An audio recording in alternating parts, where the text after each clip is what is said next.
손천원 목사입니다. 오늘은 하나님과 동행하는 사람에 대해서 말씀을 나누고자 합니다. 창세기 5장은 10명의 조상들이 나오죠. 아담부터 노아가 나옵니다. 그런데 이 10명에 대한 기사는 한결같이 몇 살까지 살다가 누구를 낳고 낳은 후에 몇 년 살다 몇 살에 죽었다 하는 똑같은 내용이 반복되어 나옵니다. 그래서 참 지루하기도 한데 한 사람만 그 내용이 다릅니다. 5장 21절부터 23절까지 보면 에녹에 대해서 기록되어 있죠. 에녹은 65세에 무두살레를 낳고 300년을 하나님과 동행하다가 죽지 않고 하나님께로 갔다라고 기록되어 있습니다. 무엇 때문에 창세기 5장은 이런 기사를 썼을까? 이걸 우리가 생각해 보아야 합니다. 우리는 항상 성경을 읽으면은 그 성경의 내용에 대해서 좀 곰곰이 생각할 필요가 있고, 왜 성경이 이 기사를 기록하였을까라고 생각해 볼 필요가 있습니다. 똑같은 내용이 기록되다가 한 사람만 죽었다 하다가 죽지 않고 하늘에 갔다. 그러면 그 사람을 부각하겠다는 의도이겠죠. 근데 그 사람은 어떻게 해서 갔다고요? 하나님과 동행했더라. 어떻게 동행했는지는 나오지 않습니다. 동행이 어떤 것인가도 나오지 않습니다. 여하튼 동행했으므로 죽지 않고 하늘나라로 갔다고 기록되어 있습니다. 그렇다면 그 이후의 사람들은 어떻게 살면 천국 갈까요? 하나님의 나라를 잃어버린 인간이 하나님 나라로 다시 돌아가는 방법은 하나님과 동행하는 것이라는 것을 성경이 우리에게 가르쳐주고 그것을 요구하고 있다고 생각되지 않습니까? 그런데 그 다음 6장에 보면 사람들의 타락상이 나오고 그 타락한 인간을 보고 하나님께서 한탄하시고 근심하시고 그리고는 홍수로 썰어버리겠다고 마음을 먹었습니다. 그런데 거기에 한 사람이 구원을 받는 이야기가 나옵니다. 그가 바로 노아이고 8절에 보면 그러나 노아는 하나님께 은혜를 입었더라. 그는 의인이며 당대의 완전한 자라. 하나님과 동행하였더라 라고 기록되어 있습니다.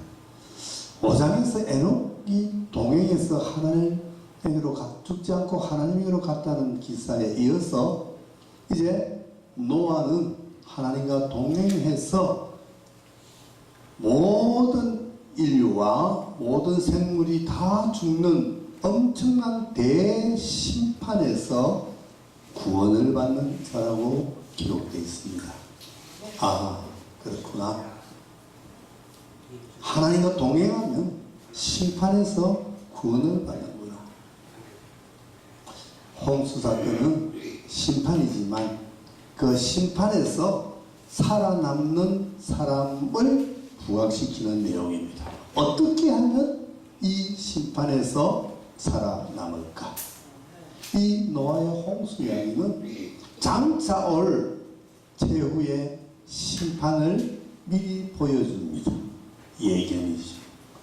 그렇다면 우리는 장차 올 최후의 심판에서도 살아남는 방법은, 구원받는 방법은 하나님과 동행하는 것이다. 우리에게 은연중에 알려줍니다. 그런데 노아는 하나님과 동행을 어떻게 했는가? 그 뒤에 보면 이제 매사마다 하나님께서 지시한 대로 노아는 하나님의 말씀에 준행하였더라 라는 기록이 반복되어 납니다.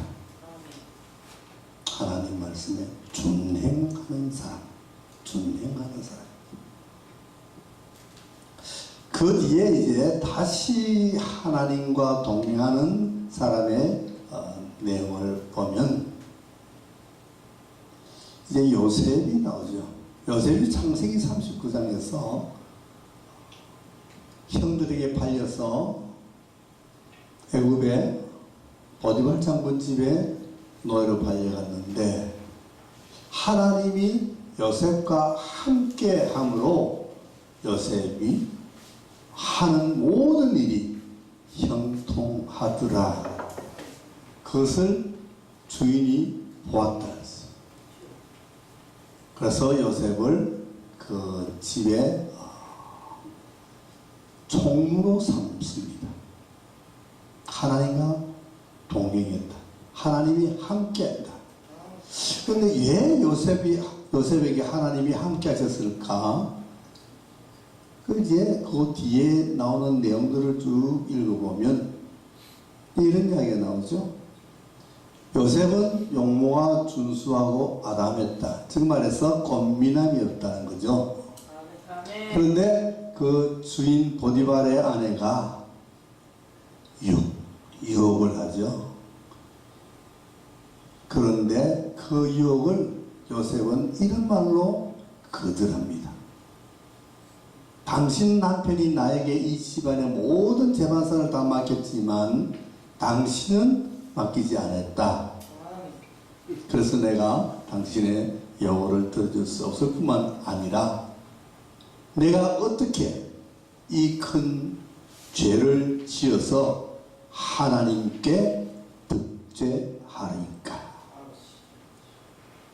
당신하고 그런 불륜을 맺으면은 당신 남편에게도 내가 참 대단히 큰 잘못을 저지른 거지만 그보다도 항상 보고 계시는 하나님 앞에 내가 죄를 짓는 것이기 때문에 나는 당신의 그 요구를 들어줄 수 없다라고 거절합니다. 하나님이 보십니다.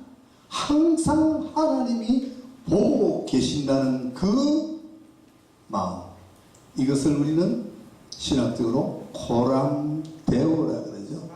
고람대오, 하나님의 면전에서라는 뜻입니다. 하나님 앞에서 행한다. 나는 지금 하나님 앞에서 살아가고 있다. 하나님은 지금 불꽃 같은 눈동자로 나를 쳐다보고 있다. 그런데 내가 어떻게 이 죄악을 범할 수 있을까? 그렇습니다. 이것이 하나님과 동행하는 사람의 자세. 죄를 안 짓는 것도 중요하지만 하나님께 영광 돌리는 것 또한 중요하다고 봅니다. 자, 그래서 억울한 누명을 덮어 쓰고 감옥에 가죠. 감옥에서 바로의 신하 두 사람이 죄짓고 들어온 그 사람들을 만나고 어느 날 그 사람들의 꿈을 해석해 줍니다. 아마도 요셉은 꿈을 해석하는 그런 은사를 받았던 것 같습니다. 그런데 대개의 은사자들은 그래 알았어요. 내가 꿈 해몽해 줄 테니까 꿈 이야기 해보세요. 이렇게 이야기하잖아요. 그죠? 그런데 요셉은 꿈의 해석은 하나님께 있습니다. 즉 하나님이 당신들의 꿈을 해석해 줄 것입니다. 자기가 받은 은사로 꿈을 해석하지만 그 은사를 주신 하나님께 영광을 돌리는 요셉의 그 자세. 또 이제 바로가 꿈을 꿉니다. 2년 후에 바로가 꿈을 꾸는데 이 꿈은 아무도 못 맞춥니다. 애굽에 있는 모든 박수와 모든 술사들이 다 와서 들어도 그 꿈을 해석 못합니다. 그때 이제 요셉이 불려갑니다. 거기서도 요셉은 이렇게 말합니다. 하나님께서 바로의 마음을 편안하게 해주실 겁니다. 즉 말해서 이 꿈의 해석을 하나님께서 해주셔서 바로의 마음이 편해질 겁니다 라는 이야기를 하는 거예요. 어떠한 것도 내 자랑이 아니라 하나님 앞에 영광 돌리는 이 모습, 이 요셉의 모습을 보면서 이것이 하나님과 동행하는 사람의 모습이구나. 그뿐만 아닙니다. 그래서 요셉은 애굽의 총리가 되고 모든 정사를 주관하게 되는데 흉년이 들어서 가나안 땅에 있는 그의 형제들이 찾아오죠. 그리고 우여곡절 끝에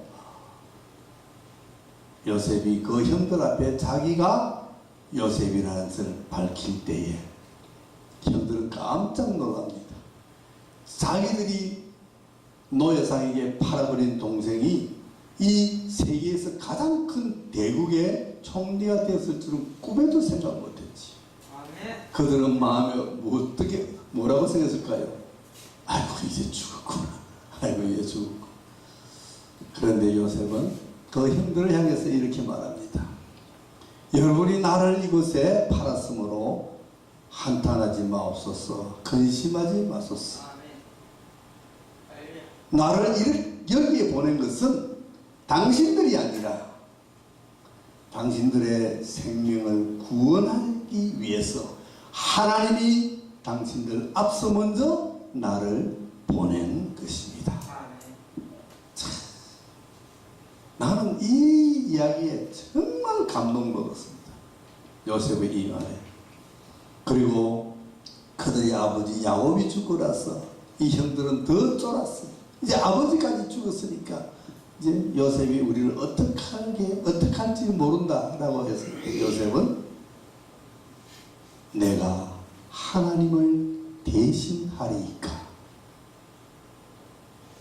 여러분들이 잘못했다면 그것은 하나님이 당신들에게 어떤 처벌을 할 것이지 나는 그렇게 하지 않는다. 나는 모든 것을 하나님께 다 맡긴다는 이야기죠. 내가 하나님을 대신하겠습니까? 이 모습을 보면서 저는 요셉이 평생에 살아가면서 한 번도 하나님을 이름을 불렀다든지 하나님 앞에 기도했다든지 하나님을 예배했다는 말 한 번도 나오지 않습니다.